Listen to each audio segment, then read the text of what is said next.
আসসালামু আলাইকুম প্রিয় শিক্ষার্থীরা। তো ম্যাথমেটিক্স 3 এর রচনামূলক সাজেশন দেওয়ার পরে তোমরা এখন সবাই বলেছো ভাই আজ সংক্ষিপ্ত কোশ্চেনের সাজেশন দাও। তো সংক্ষিপ্ত পার্টের সাজেশনটা বেসিক্যালি আমি আজকে তোমাদেরকে একটা পার্ট দিব এবং পরবর্তী আরেকটা ভিডিওতে ইনশাআল্লাহ সবগুলো অধ্যায়েরই সাজেশন আমি দিয়ে দেওয়ার চেষ্টা করব।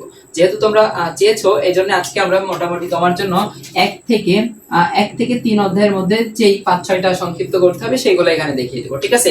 এগুলো করলে তুমি ইনশাআল্লাহ এখান থেকে 2 থেকে 3টা সংক্ষিপ্ত প্রশ্ন ইনশাআল্লাহ কমন পেয়ে যাবে। ওকে, সো দেখো যেই সংক্ষিপ্ত প্রশ্নগুলো আমাদের পড়তে হবে, প্রথমত তুমি এখান থেকে এই ম্যাথটা, প্রথম যে ম্যাথটা আছে এটা অনেক বেশি ইম্পর্টেন্ট, ঠিক আছে? বলা হলো যে একটি সমবাহু ত্রিভুজের বাহুর দৈর্ঘ্য 2 মিটার বাড়ালে ক্ষেত্রফল √3 বর্গমিটার বেড়ে যায়, তাহলে ত্রিভুজের বাহুর দৈর্ঘ্য এবং ক্ষেত্রফল নির্ণয় করো। খুবই ইম্পর্টেন্ট, এটা তুমি অবশ্যই 5 স্টার প্রশ্ন দিয়ে রাখো, ঠিক আছে? যদি তোমার প্রথম এটা হচ্ছে তোমার প্রথম অধ্যায়ের ম্যাথ, ঠিক আছে? যদি তোমার প্রথম অধ্যায় থেকে ম্যাথ আসে সংক্ষিপ্ততে, তাহলে এই টাইপের ম্যাথ আসার সম্ভাবনা সবথেকে বেশি। ওকে, এরপর দেখো দ্বিতীয়তে যে ম্যাথ বলা হলো, একটি সমদ্বিবাহু ত্রিভুজের সমান বাহুর দৈর্ঘ্য তৃতীয় বাহুর 5/6 অংশ হলে এর পরিসীমা 40 মিটার হলে ক্ষেত্রফল কত হবে? এটা অনেক বেশি ইম্পর্টেন্ট। মোটামুটি এটাকে আমি কি করতে পারি, তোমাদের জন্য 4 স্টার কোশ্চেন হিসেবে দাগাইতে পারি। এটাও তোমাদের প্রথম অধ্যায়ের প্রশ্ন, ঠিক আছে?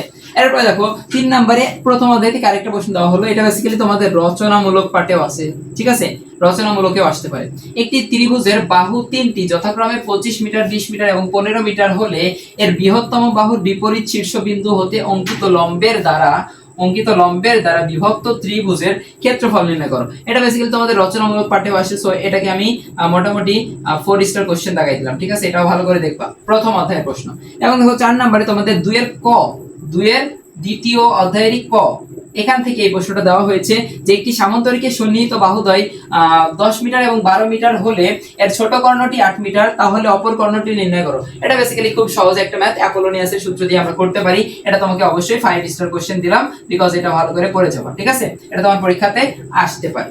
এরপরে দেখো দ্বিতীয় অধ্যায়ের খ নাম্বার থেকে 2 এর খ থেকে আমরা এই প্রশ্নটা দিয়েছি তোমাদের। দেখো একটি রম্বসের কর্ণগুলো 16 মিটার এবং 32 মিটার হলে এর পরিসীমা, উচ্চতা ও ক্ষেত্রফল নির্ণয় করো। সো এখান থেকে এই টাইপের একটা ম্যাথ তুমি 100% কমন পাবে, এটা তুমি শিওর থাকো। অবশ্যই এটা তোমার পরীক্ষার জন্য 5 স্টার ম্যাথ, ঠিক আছে? এটা ভালো করে পড়ে যাবো। এবং দেখো 6 নম্বরে সেম টাইপসের একটা ম্যাথ দেওয়া হয়েছে, বলা হলো একটি রম্বসের অর্ধকর্ণ, এখানে কর্ণ দেওয়া ছিল, এখানে অর্ধকর্ণ, সেম টাইপসের, একটু চেঞ্জ আছে। ওকে, বলা হলো অর্ধকর্ণ দুটো 5 এবং 6 সেন্টিমিটার হলে রম্বসটির বাহুর দৈর্ঘ্য, ক্ষেত্রফল এবং পরিসীমা নির্ণয় করো, ঠিক আছে? এটা তোমার পরীক্ষার জন্য 5 স্টার ম্যাথ, অবশ্যই ভালো করে দেখে যাবো। এটা তোমাদের 2 এর খ থেকে, ঠিক আছে? এবার দেখো তৃতীয় অধ্যায়ে তোমার এই প্রশ্নটা বলা হলো একটি সুষম ষড়ভুজের ক্ষেত্রফল 216 বর্গ সেন্টিমিটার এবং এর বাহুর সমান বাহু বিশিষ্ট সুষম অষ্টভুজের ক্ষেত্রফল নির্ণয় করো। খুব ইম্পর্টেন্ট, এই টাইপের একটা ম্যাথ তুমি অবশ্যই 100% কমন পাবা, ঠিক আছে? তোমার পরীক্ষাতে আসবে অবশ্যই। এটা 5 স্টার কোশ্চেন, এটা তোমার 3 অধ্যায়ের প্রশ্ন, ঠিক আছে? তৃতীয় অধ্যায়ের প্রশ্ন। এরপর দেখো 8 নম্বরে তৃতীয় অধ্যায় থেকে আরেকটি প্রশ্ন দিয়েছি, একটি বর্গক্ষেত্রের বাহুর দৈর্ঘ্য 40 √2 মিটার হলে উক্ত বর্গক্ষেত্রটির অন্তর্লিখিত দুইবার লেখা হয়ে গেছে, আচ্ছা, অন্তর্লিখিত সুষম অষ্টভুজের ক্ষেত্রফল নির্ণয় করো। এটা মোটামুটি তোমার পরীক্ষার জন্য 4 স্টার কোশ্চেন। তোমরা অবশ্যই এই ম্যাথগুলো সব থেকে ভালো করে যাবা 1 থেকে 3 অধ্যায়ের মধ্যে। দেখো 3 অধ্যায়ে তোমাকে আরেকটা প্রশ্ন করতে হবে, যেটা আমি তোমাকে বলে দিচ্ছি। দেখো 3 অধ্যায় এখান থেকে আমি জাস্ট এই যে উপর থেকে এই প্রথম দুইটা তোমাকে আমি মুছে দিলাম। ওকে, প্রথম দুইটা আমি মুছে দিলাম।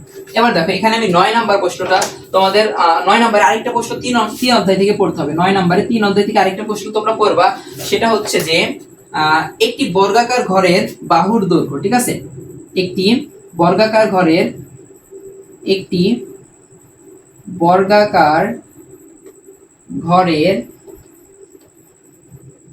বাহুর দৈর্ঘ্য দেওয়া আছে, বুঝছো? এখানে দেওয়া আছে বাহুর দৈর্ঘ্য 36 মিটার।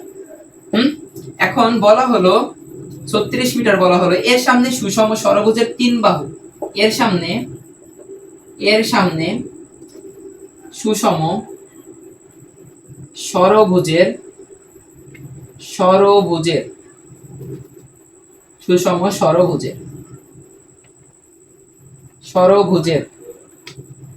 ষড়ভুজের 3 বাহুর আকারে বারান্দা দেওয়া হলো, 3 বাহুর আকারে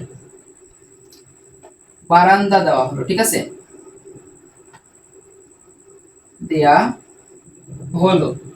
এখন তোমাকে প্রশ্নটা করা হলো বারান্দার ক্ষেত্রফল নির্ণয় করো। প্রশ্নটা কি করা হলো? বারান্দার ক্ষেত্রফল নির্ণয় করো।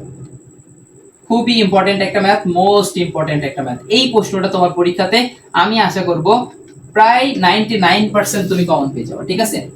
তোমার পরীক্ষার জন্য এটা মোস্ট ইম্পর্টেন্ট একটা প্রশ্ন। ওকে, খুবই ভালো করে এই ম্যাথটা দেখে যাবা। এটা তৃতীয় অধ্যায়েরই একটা প্রশ্ন, তৃতীয় অধ্যায়েরই একটা প্রশ্ন, ঠিক আছে? তোমাদের এই প্রশ্নটা অবশ্যই আমি 5 স্টার প্রশ্ন, ঠিক আছে?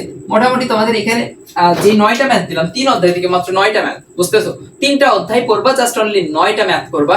এই 9টা ম্যাথ থেকে তুমি ইনশাআল্লাহ 3 থেকে 4টা ম্যাথ 100% কমন পেয়ে যাবে। ওকে, সো আশা করছি এই 9টা ম্যাথ 3টা অধ্যায় থেকে খুবই ভালো করে করে যাও, এবং এরপরে আমরা চতুর্থ থেকে তোমাদের যে অধ্যায়গুলো রয়েছে সেই অধ্যায়গুলো এবং ম্যাথমেটিক্স থেকে যে পরিবর্তিত সিলেবাস, অর্থাৎ ম্যাথমেটিক্স 2 থেকে যেই অধ্যায়গুলো অ্যাড করা হয়েছে সেগুলো সাজেশনও আমরা দিয়ে দিব একটা ভিডিওতে। ওকে, সো আজকে একটু সময় কম ছিল, এইজন্য তোমাদের যেহেতু চাওয়ার ইচ্ছা পাওয়ার ইচ্ছা ছিল, সেই জন্য আমরা এটা জাস্ট অনলি 1 থেকে 3 অধ্যায়ের মধ্যে এই প্রশ্নগুলো তোমাদেরকে আজকে দিয়ে দিলাম। তোমরা প্র্যাকটিস করো এবং নেক্সট সাজেশনটা অবশ্যই খুবই দ্রুত পেয়ে যাবে। ওকে, সো আশা করছি বুঝতে পেরেছো। জাস্ট অনলি 9টা প্রশ্ন, এই 9টা প্রশ্ন খুবই ভালো করে করেছো। যেগুলো 5 স্টার দিয়েছি এগুলো মোস্ট ইম্পর্টেন্ট, সবথেকে ভালো করে করো। 4 স্টার গুলো আরেকটু ভালো করে করো, মানে 4 স্টার গুলো একটু ভালো করেই করবা, 3 স্টার গুলো দেখে যাও তোমরা, ঠিক আছে? অবশ্যই এগুলো ভালো করে করবে। আশা করছি বুঝে গেছো। সো আজকে শেষ করছি, আল্লাহ হাফেজ।